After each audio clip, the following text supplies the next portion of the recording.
Assalamualaikum warahmatullahi wabarakatuh. Alhamdulillahilladzi hadana li hadza wa ma kunna linahtadiya laula an hadanallah. Asyhadu an la ilaha illallah wa asyhadu anna Muhammadar Rasulullah. Rabbi shrahli sidri wa yassirli amri wa ahlul 'uqdatam min lisani wa yafqahu qawli. Pada kesempatan ini saya ingin menguraikan sedikit ya, sambil ngobrol tentang usul asal orang Melayu Jambi. Kita tahu secara umum bahwa orang itu, umat manusia pada umumnya berasal dari Adam dan Hawa. Nah, karena seperti disebut dalam Al-Quran dalam surah Al-A'raf, bahwa Allah menciptakan, setelah Allah menciptakan langit dan bumi ini, lalu diciptakan pula Allah manusia. Nah, menurut para ahli, berdasarkan hasil penelitian radioisotop, bukan ahli tapi orang yang mengatakan begitu, bahwa manusia di bumi itu baru ada sejak 1000 tahun yang lalu. Jadi mungkin umur bumi ini, dunia ini mungkin sudah sekian ratus juta tahun, tapi manusia baru sekitar 100.000 tahun sampai sekarang ini. Dan menurut para ahli, umur dunia yang sekarang ini, yang bumi yang kita tunggu ini, baru sudah berumur 5 miliar tahun. Nah, itu kata para ahli. Nah, itu berdasarkan hasil penelitian dari radioisotop tadi. Nah, jadi ketika Allah menjadikan Adam dan Hawa, Allah berfirman kepada malaikat, yang artinya bahwa aku akan menjadikan pemimpin di bumi, artinya menjadikan manusia. Nah, ketika itu Adam proses, apakah engkau ya Allah akan menjadikan orang yang pertumpahan darah? Itu kata malaikat. Nah, dari kata-kata ini kita dapat mengambil satu kesimpulan, bahwa bumi ini sebelum ada Adam sudah ada makhluk lain yang sifatnya seperti manusia, yang suka berbunuh-bunuhan, suka perang-perang, suka berkelahi, baik kelompok memperorangan. Nah, lalu dari kata malaikat seperti itu, Allah lalu mengatakan, kamu tidak mengetahui apa yang saya ketahui. Nah, itulah singkat ceritanya. Kemudian setelah perintah Allah ini tadi, maka Allah memerintahkan kepada malaikat untuk mengambil tanah surga, tanah Arafah, tanah Baitul Maqdis, tanah Madinah, tanah Ka'bah, dan tanah Hindi. Nah, dari tanah-tanah ini lalu dikumpulkan, lalu diaduk dengan api, dengan air, dengan angin, lalu dijadikanlah tubuh Adam. Maka Adam diciptakan, menurut Al-Quran Adam itu diciptakan dan diletakkan dalam surga. Kemudian dari tulang rusuk Adam diciptakanlah istrinya Siti Hawa. Jadi sebagai teman dia berbicara, teman berunding. Nah, begitu. Nah, ketika Adam telah diciptakan ini, akhirnya mereka di dalam surga memakan buah holdi yang dilarang oleh Allah. Allah memperingatkan, jangan kamu dekati pohon ini. Nah, rupanya iblis yang memang dengki dengan Nabi Adam, karena Adam banyak kelebihan, dia sombong. Iblis ini, saya ini dari api, Adam itu dari tanah. Nah, padahal semuanya kan ciptaan Tuhan. Walaupun api, kalau Tuhan mau menciptakan jadi air, bisa juga, karena kalau Tuhan ini tidak ada yang masalah. sang penciptanya itu sama-sama dengan Allah. Allah yang menciptai. Api, dari api Allah yang menciptakan, dari tanah Allah menciptakan. Tidak ada yang berlebih. Yang berlebih itu Allah yang melebihkannya, itu saja. Nah, tapi karena dia dari situ, dia tidak mau sujud kepada Adam, sujud kehormatan. Karena waktu Adam dijadikan, Allah memerintahkan semua malaikat sujud sebagai memberi hormat, tetapi iblislah yang tidak mau. Nah, lama-lama karena sama-sama tinggal dalam surga, iblis membujuk Adam ini, menipu, dia tipu muslihatnya. Akhirnya dikatakanlah, suruh makan buah holdi. Kalau kamu makan buah holdi itu, kamu akan kekal dalam surga, kamu tidak keluar lagi. Nah gitu. Jadi holdi itu pohon kekekalan. Nah, singkat kata, Adam pun makan itu, Allah murka karena Adam dan Hawa menjadi manusia yang berdosa. Sedangkan surga bukan tempat orang yang berdosa. Nah, sedang Adam ada di situ, maka Adam suruh keluar dari surga. Jadi di dalam surga tidak boleh ada orang berdosa. Di luar surga, kalau orang berdosa tidak boleh masuk surga. Kalau di dalam surga ada orang yang berdosa, dikeluarkan dari surga. Nah itu. Jadi kita manusia ini, supaya kita bisa masuk surga, kita bertobat kepada Allah Subhanahu Wa Taala. Nah, mudah-mudahan tobat kita diterima, barulah kita masuk surga. Kalau kita masih berdosa, kita pasti tidak akan masuk surga. Nah begitu menurut pemahaman saya. Tapi iblis juga dilemparkan ke bumi. Nah, iblis memohon pada Tuhan minta dipanjangkan umur supaya dia bisa menggoda manusia-manusia ini. Nah gitu. Jadi berbeda dengan manusia yang ada seperti zaman kita ini, ya mungkin 60-70 itu sudah panjang umurnya. Kalau iblis ratusan ribuan tahun mbak umurnya. Nah gitulah. Nah singkat cerita, Adam ini di muka bumi lalu beranak pinak. Anaknya berpasang-pasangan ceritanya ini. Nah, ada yang mengatakan 99 anaknya. Nah, anak yang bungsu bernama Sis. Ketika anaknya dewasa, anak Adam ini, karena manusia masih sedikit waktu itu, dikawinkan berpasang-pasangan. Nah gitu, silih pasangan. Jadi karena anak Adam ini seperti anak Balam, terkecuali Sis. Jadi dua-dua anaknya itu, ada jantan, ada betina, ada jantan, ada betina. Nah jadi yang jantan pertama disuruh kawin dengan betina yang lahir kedua. Betina yang di pertama disuruh kawin dengan jantan yang lahir kedua. Nah begitulah terus menerus sampai kepada Nabi, kepada Sis. Sis tidak mempunyai pasangan karena dia lahir sendirian. Lalu dia bertanya kepada ibunya Adam dan Hawa tadi, siapa bini aku pak? Siapa bini aku mak? Itulah kira-kira. Adam tidak menjawab, Siti Hawa juga tidak menjawab. Dia hanya berdoa kepada Allah, semoga Allah memberikan rahmat kepada anaknya bernama Sis ini.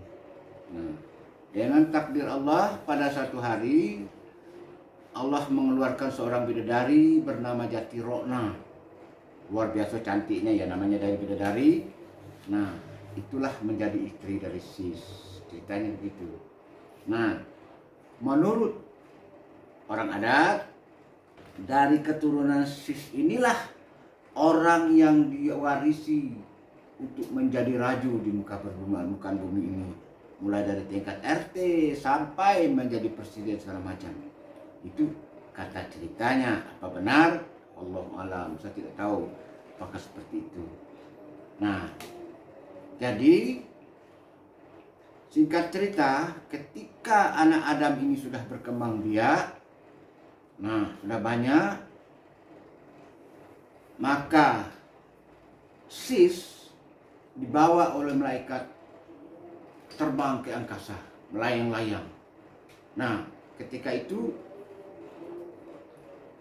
Adam dan Hawa serta orang-orang yang anak-anak Adam yang lain takutan melihatnya, takut apa yang terjadi, sehingga Adam lalu berzikir kepada Allah minta anaknya selamatnya, karena anaknya bagaikan elang langsung angin terus gitu. Nah, ketika turun, nah maka terjadilah satu keajaiban waktu itu. Bumi bergoncang dahsyat, dengan dahsyatnya bumi ini terjadi gempa. laut bagaikan pecah, ikan keluar dari permukaan laut sehingga semua anak cucu Adam yang telah ada itu bertebaran.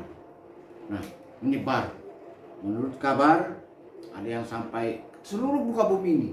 Ada yang daratan, ada yang di lautan, ada yang apa, bersebarlah, berpisahlah.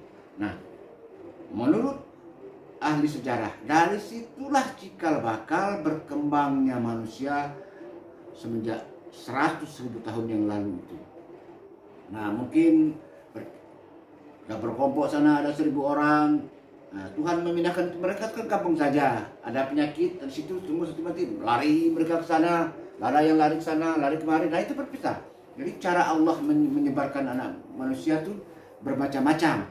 Ada dengan gempa bumi, ada dengan wabah penyakit satu tempat, ada dengan peperangan sehingga mengungsi mereka hanya bumi lain yang tidak ada orang yang ada tinggal berkembang lagi, yang sana berkembang juga. Nah, begitulah secara evolusi manusia itu berkembang merata bumi ini. Kemudian singkat cerita,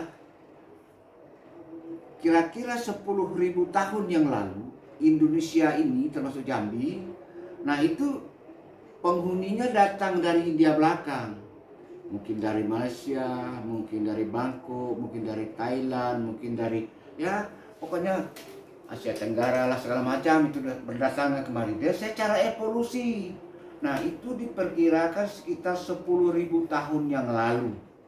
Nah, itulah yang disebut dengan zaman Proto Melayu, zaman Melayu tua. Nah, nenek-nenek orang yang datang ke Melayu tua itu biasanya hidup di gunung-gunung seperti daerah Kerinci, daerah Serampas, Sungai Tenang, Sungai Manau dan sebagainya. Itu yang Huluan Jambi itu Melayu tua. Misalnya orang yang di Bukit Seguntang, Tua Somai sana.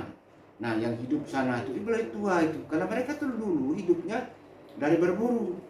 Pikiran orang dulu masih primitif, bukan seperti kita sekarang. Pingin radio, pingin pakaian cantik, pingin pakaian bagus, pingin rumah bagus, pingin kendaraan, pingin mengolah anak. Tidak. Orang dulu dapat makan, ada rumah tempat tinggal, badan sehat, selesai. Beranak pinak, apakah buta huruf, pandai ngaji, ada cerita, dan dipikirkan itu. Nah itu. Jadi makan, lapar, tangkap kijang, berburu, tangkap burung, tangkap apa yang ada, biawak, babi, segala macam, dimakan begitu. Udah kenyang ya sudah tidur. Beranak-pinak begitulah beratusan tahun, ribuan tahun begitu, masih primitif. Jadi hukum pun tidak tertata. Kalau Anda melihat video saya yang mengenai hukum itu, hukum pindah berbahasa begitu, dari zaman primitif, akhirnya berubah sampai zaman modern. Dari hukum gamu-gamu sampai ke hukum bangun. Nah begitu.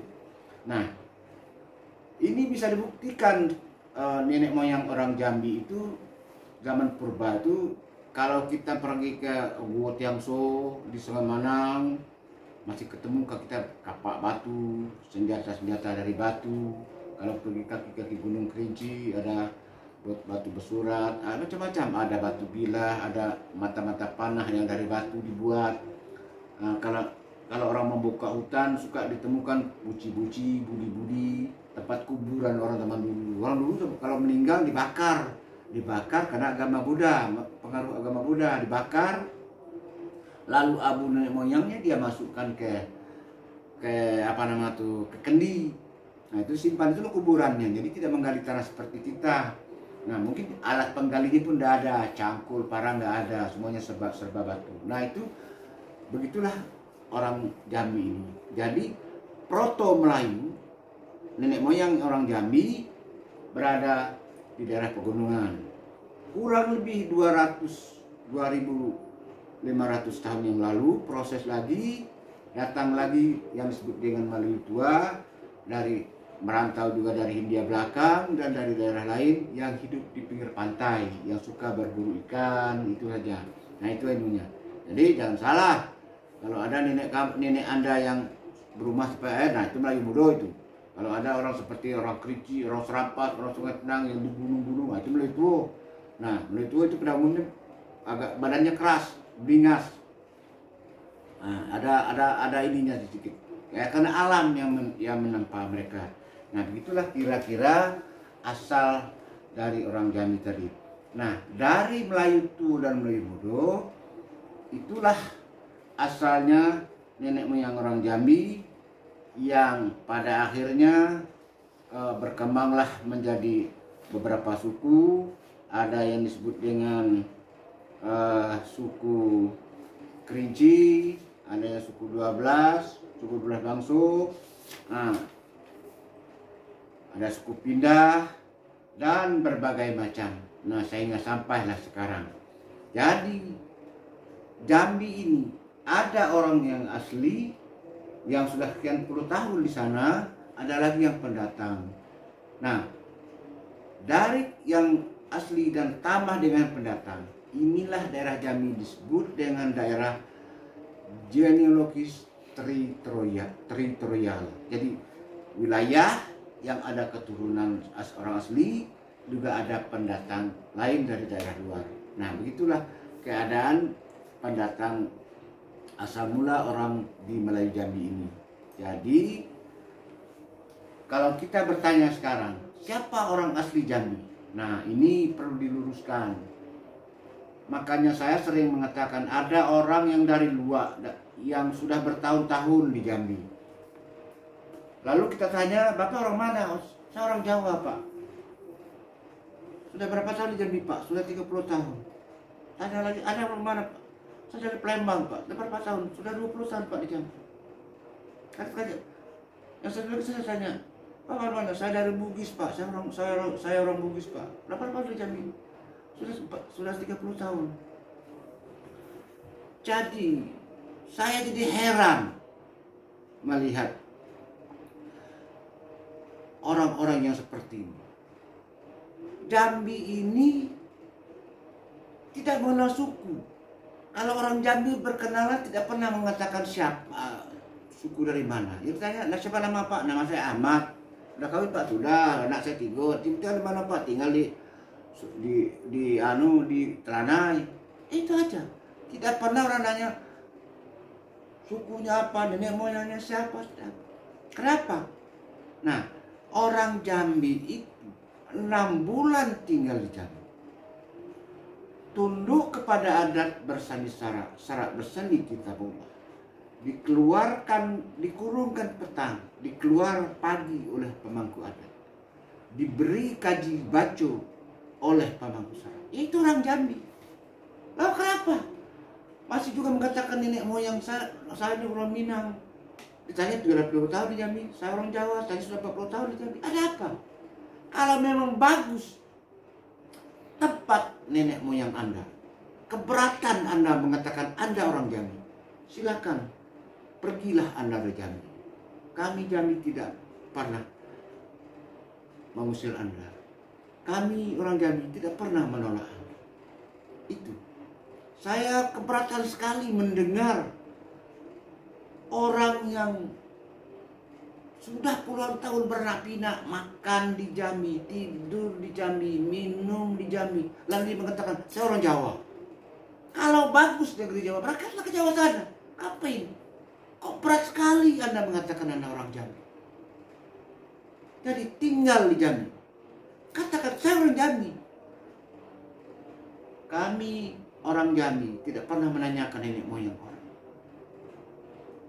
Jambi adalah daerah genealogis dan teritorial. Tidak keturunan saja, tapi genealogis dan teritorial. Artinya ada orang asli, ada orang yang baru pendatang. Iya, itulah orang Jambi. Persyaratannya tunduk pada adat bersani syarat, dikurungkan petang dan pakan pagi oleh pemangku adat, diberi kaji baco oleh pemangku syarat. Artinya kalau dia kawin, kalau dia mati secara Islam, itu diberi kaji baco namanya. Kalau ada anaknya jantan disunat, kalau anaknya kawin nikah, dia pakai nikah, bukan kumpul-kumpul. Nah itu. Jadi tolonglah saudara-saudara yang sudah sekian tahun tinggal di Jambi, janganlah sekali-kali Anda mengatakan saya orang luar, saya orang dari Jawa, saya orang dari Batak, saya orang Palembang, saya orang Bugis, saya orang Minang. Loh, Kalau sudah sekian puluhan tahun di Jambi, tidak mau aku Jambi, ya berangkatlah di Jambi. Apa susahnya? Kalau memang bagus tempat negeri Anda, tinggal di Jambi. Adalah orang Jambi. Orang Jambi tidak mengenal suku. Orang Jambi tidak mengenal puak. Orang Jambi parental. Tidak berpihak kepada material hak, tidak juga kepada material hak, tapi parental. Garis keturunan pihak ibu diakui, garis keturunan pihak ayah diakui. Itu diambil oleh orang kaya hitam dari surat Nisa 36. Wabil walidaini ihsan. Berbuat baiklah kepada kedua orang tua. Nah, menurut orang kaya hitam, berbuat baik itu harus diakui kedua garis keturunan. Padahal orang kaya hitam itu ibunya orang Minang, material hak. Tapi kenapa dia tidak material hak? Nah, itu tadi. Karena dia ingin orang Jambi ini parental. Kedua belah pihak diakui. Pihak garis ibu, pihak garis ayah diakui. Dan tinggal di Jambi adalah orang Jambi. Nah, kalau keberatan Anda yang sudah puluhan tahun tinggal di Jambi masih tidak mau mengatakan Anda orang Jambi, saya mohon dengan hormat, saya susun jari 10, susun tekuk kepala 1, sahumnya melutut dan 2. Silahkan Anda meninggalkan Jambi ini. Kembalilah kepada negeri nenek moyang Anda. Kalau Anda sekian puluh tahun tinggal di Jambi, masih keberatan Anda mengaku orang Jambi. Orang Jambi tinggal di Jambi lebih dari 56 bulan. Dia orang Jambi. Asal tunduk pada adat berseni syarak berseni kitabullah, syarak mengatur adat memakai, dikurungkan petang dilepas pagi oleh pemangku adat, diberikan dibaca oleh pemangku syarak, itulah orang Jambi. Barangkali itulah yang dapat saya sampaikan saat ini. Mudah-mudahan ada manfaatnya. Saya tidak bermaksud untuk menyakiti hati para bapak-bapak, apalagi para pendatang, tidak bermaksud. Tapi marilah kita bina persatuan. Jangan menanam bibit perpecahan di tengah masyarakat. Kalau masih kita mengatakan, saya orang dari sana, tapi tinggal di Jambi ini puluhan tahun, kan itu kan bibit perpecahan. Tidak, marilah kita bersatu sama orang Jambi. Kita majukan Jambi, sama-sama kita buat. Jadi tidak ada maksud saya untuk menyakiti hati para siapa-siapa. Saya hanya sekedar mengungkapkan apa yang saya tahu, mudah-mudahan bermanfaat di masa-masa yang akan datang. Sudah saya paparkan segalonan dape, sebaris tak lupa, setitik dah hilang. Kalau bukan bakuak mandi bakumpai, saya ulangi, sudah saya paparkan segalonan dape, sebaris tak lupa, setitik dah hilang. Kok adonan talindung di balik daun, tinggal di hulut bakal lamu, bukan memelau paneh di lekuk, bukan bakwa mandi bakumpai, bukan basisi mandi ke laut.